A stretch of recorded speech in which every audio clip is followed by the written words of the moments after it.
Bonjour, c'est notre cinquième vidéo pour notre formation à la technique sociométrique euh, et notre quatrième cours. Après avoir parcouru le thème sur le leader, la personnalité du leader, on va voir les styles de leadership ou bien les trois styles d'autorité dans le groupe. En fait, il y a trois pôles pour le style d'autorité. Le style autocrate, le style démocrate et le style laisser-faire. On va essayer de comprendre et de définir chacun de ces trois styles. Et puis, dans une deuxième étape, faire une comparaison de l'effet des trois styles sur l'efficacité et le moral dans le groupe, selon les tâches. On va définir aussi la maturité du groupe, comment on peut y accéder à travers l'une ou bien à travers les trois styles d'autorité. Les modèles d'autorité, l'autocrate. Il y a trois types d'autocrates. L'autocrate strict, c'est quelqu'un qui est conservateur, qui est sévère, n'aime pas le changement. Il s'entoure des vieux fidèles. Le deuxième type, c'est l'autocrate bienveillant. Et il est bienveillant dans le sens où il fait sentir, il fait l'illusion aux membres du groupe que toutes ses directives et toutes ses manœuvres, c'est pour leur intérêt. Donc, mais il attend des manifestations de reconnaissance en retour. Mais en fait, c'est un centralisateur et un conservateur autant que le précédent.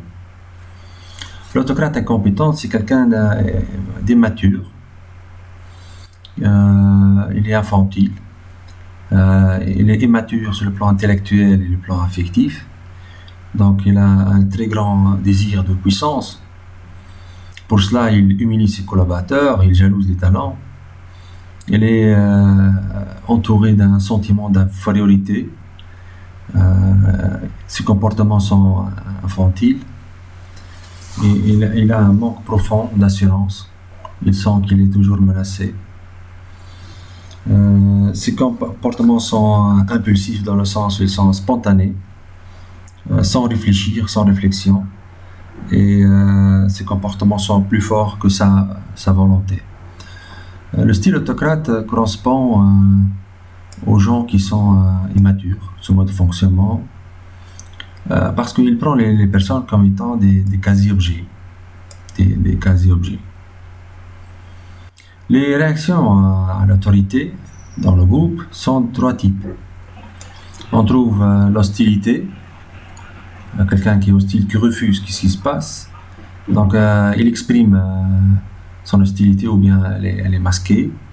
Et une certaine tension s'instaure. Et de l'agressivité s'exprime. Elle s'exprime, ne peut pas s'exprimer à la personne de l'autocrate, mais ils vont crier, le groupe va crier des boucs émissaires pour diluer les tensions. La deuxième réaction, c'est l'apathie, ou bien le déni, c'est faire semblant qu'il n'existe rien, créer un vide dans la pensée, ça permet de fuir les inconvénients. Troisième type, c'est la soumission. On va se soumettre. Donc, c'est par manque de maturité. C'est quelqu'un qui a un besoin de sécurité. Il a toujours peur. Donc, il a le sentiment d'avoir un autocrate près de lui. Ça donne un sentiment de sécurité. La soumission aussi permet de justifier et de tolérer les comportements de l'autocrate.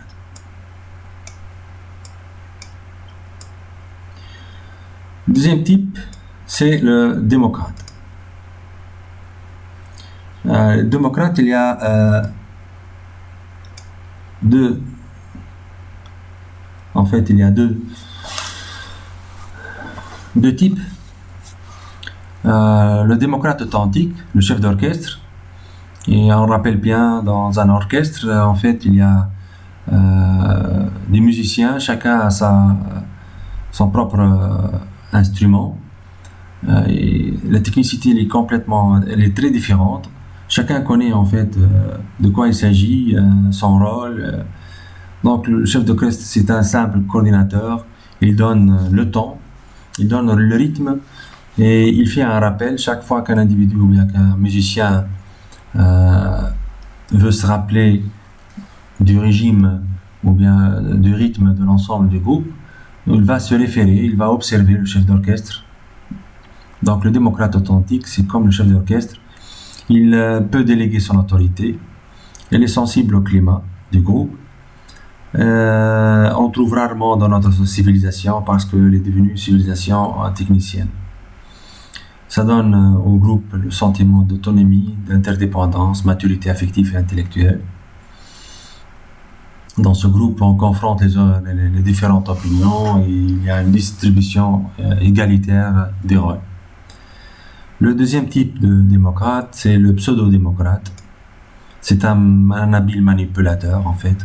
Il fait des réunions, il écoute tous les membres, mais seulement pour savoir ce que les gens pensent et pour faire les stratégies qui lui permettent de rester toujours dans son poste.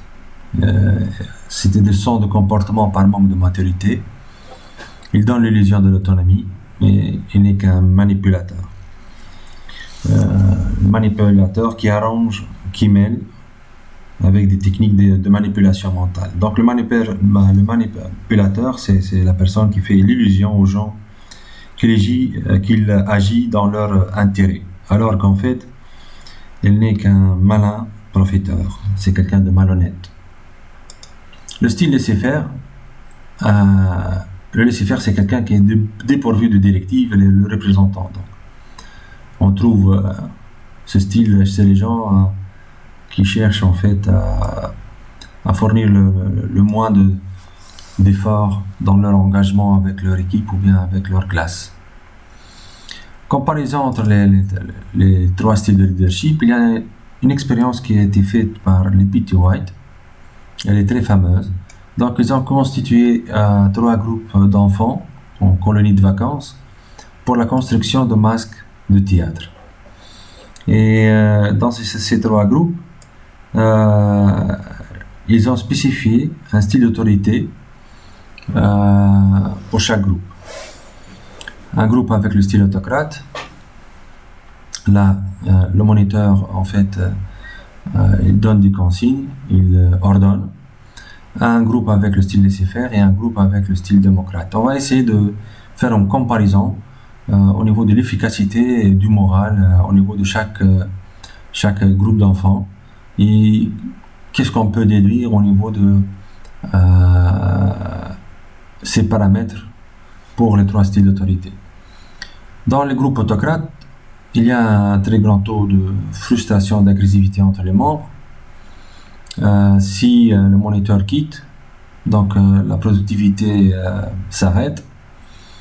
Donc nous avons eu un esprit de compétition dans le groupe et une bonne quantité de travail. Alors que dans le style démocrate, les sujets sont satisfaits, ils continuent à travailler même si le moniteur quitte la salle ou bien la scène. Il y a un sentiment de sympathie exprimé, une sympathie mutuelle. Les consignes sont mieux acceptées. Mais réellement, on trouve les enfants, ils sont dans le bien-être et on a eu une très bonne qualité de travail. Alors que dans le groupe laisser-faire, c'est une efficacité qui est totale. Les actes sont agressifs et les plus répandus. À première vue, on va tout de suite conclure que pour une tâche bien déterminée, si on a vraiment besoin à ce que notre groupe soit dans le bien-être, dans le bonheur, dans la joie de vivre, de travailler, et qu'il soit conscient de son devoir et conscient du but de ce qu'il fait, et avec une très bonne qualité de travail, on va accéder ou bien on va suggérer de travailler avec un style démocrate. Mais en fait, le style autocrate aussi nous permet à favoriser cet esprit de compétitivité et la quantité de travail. Parfois, la tâche demande en fait un état d'esprit compétitif et plus d'engagement de productivité.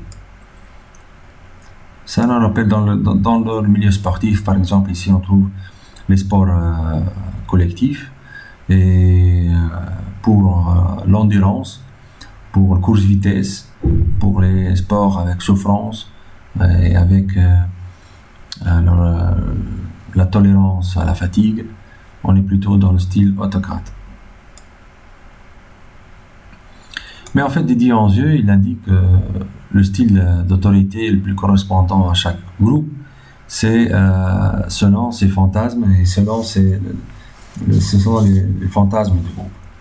Donc, parfois, pour Didier Anzieux, on peut trouver des groupes qui sont malheureux avec le style démocrate. Ils refusent, ils deviennent désordonnés, alors que le style laisser-faire ou bien le style autocrate correspond ou bien à leur organisation fantasmatique. Ici, on parle de fantasmes qui sont des idées, des représentations imaginaires. Ces fantasmes émergent ou sortent de l'imaginaire qui est suggéré par l'inconscient de l'individu ou bien des membres du groupe.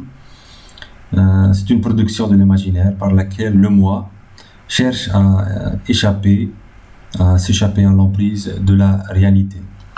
Donc, pour Lewin, ce sont les gens qui n'ont pas dépassé le complexe d'Oedipe. Rappelons un peu, le complexe d'Oedipe, c'est à 3-4 ans, lorsque l'enfant, si on parle de garçon, cherche à réellement connaître son propre corps et sa personnalité en tant qu'homme. Donc, il va essayer d'identifier son père et d'entrer en conflit, en révolte pour la possession de sa mère. Complexe d'Oedipe, elle est résolue si en fait ce processus d'identification est favorisé, est liquidé, si le père était là, si la mère elle a donné ce champ d'affectivité à son propre enfant, si elle a trouvé une place dans sa famille. Sinon, ce complexe, donc le leader ou bien le chef de groupe sera vu par les membres comme étant un objet de révolte, comme si s'il était leur propre père, et ils vont projeter leur angoisse de castration et ils vont projeter leur complexe à leurs dirigeants.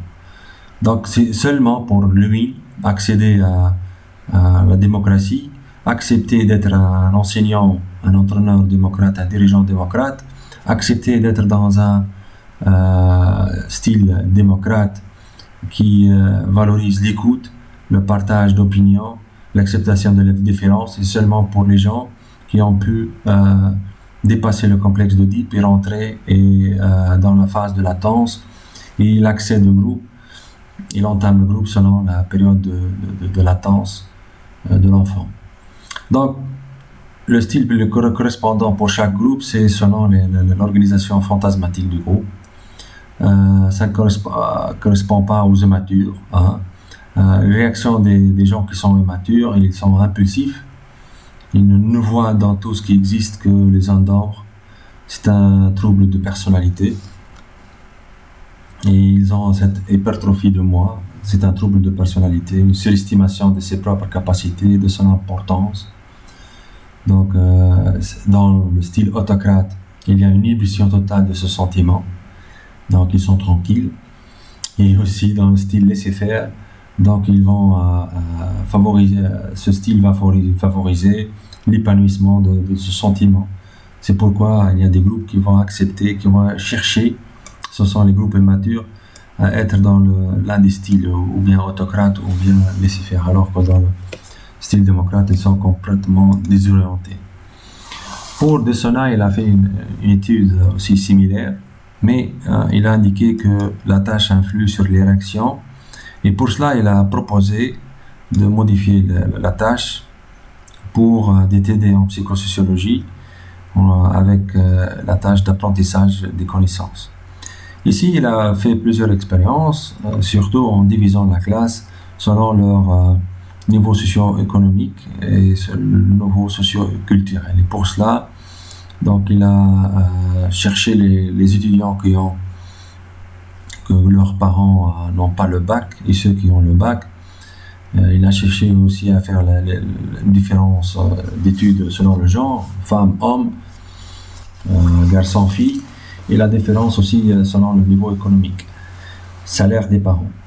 Et ici, il a remarqué qu'en fait, les étudiants des milieux aisés, ils voient leur étude comme une expression de leur personnalité, un vernis culturel. C'est l'occasion pour s'épanouir, pour développer un estime de soi. Donc, ils sont plutôt penchés vers le style démocrate. Alors que les étudiants de nouveau modestes, ils sont un peu dans l'insécurité, ils cherchent à avoir amitié future. Donc le style autocrate leur donne un sentiment de sécurité et un sentiment d'atteinte de l'objectif. Donc on doit tenir compte des caractéristiques des individus qui composent le groupe. Et c'est pour cela qu'on entame ce thème en sociométrie, parce qu'on va se poser la question, le groupe avec lequel je travaille, quel style de leadership il entame, surtout si on est dans l'entraînement sportif, dans le coaching, ou bien dans le conditioning, comme on dit, on est plutôt dans le style autoritaire. Le deuxième facteur aussi, le groupe, les membres du groupe avec lequel je travaille, quel est son niveau de maturité. Mais dans tous les cas, notre travail, l'essentiel de notre travail, c'est d'accéder à ce niveau de maturité. En fait, si on définit un peu le concept de maturité, c'est un groupe mature, c'est un groupe qui connaît ses limites, qui est réaliste, il n'est pas un rêveur. Les individus dans lesquels ils s'expriment librement, ils cherchent à créer des espaces d'intercommunication, de rencontres virtuelles à travers l'Internet et réels aussi avec des réunions. Ces projets et ces buts sont clairs, bien déterminés, bien exprimés. Ils valorisent l'initiative et l'efficacité, il est traduit toujours par une action. Les moyens s'accordent aux fins, c'est être réaliste. Ils partagent la direction.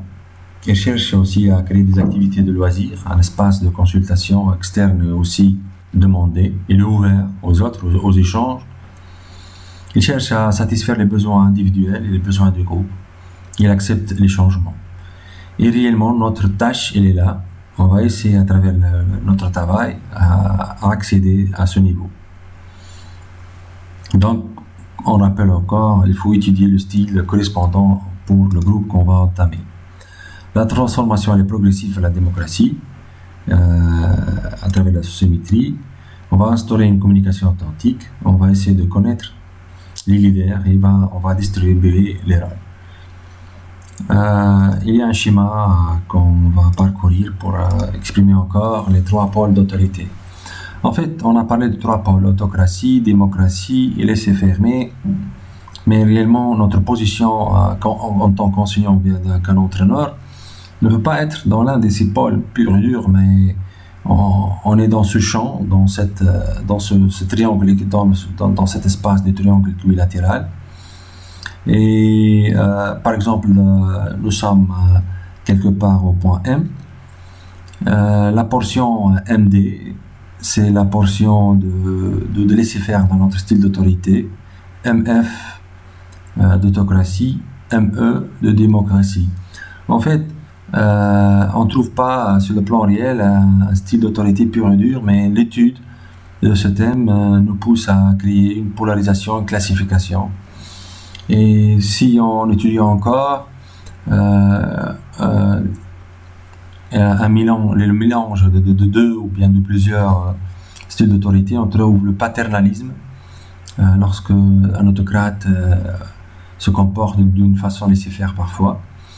Entre la démocratie et le laisser-faire avec discussion, donc on discute, mais réellement il n'y a pas de décisions prises qui sont des sérieuses.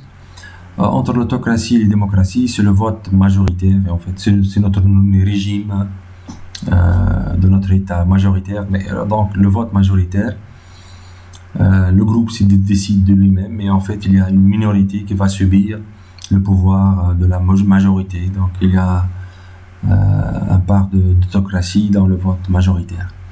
Donc, on ne peut pas se trouver dans un point bien précis, pur et dur, mais en fait, on va baigner dans ce champ-là et va changer de pédagogie, changer de style d'autorité selon les circonstances, selon les conditions, selon les stades pour l'enseignant d'éducation physique, stade de l'année ou bien le stade de la partie de la séance. Donc, merci à vous. C'était pour les styles d'autorité, 3 styles d'autorité, l'autocrate, le démocrate et le laisser-faire. Merci.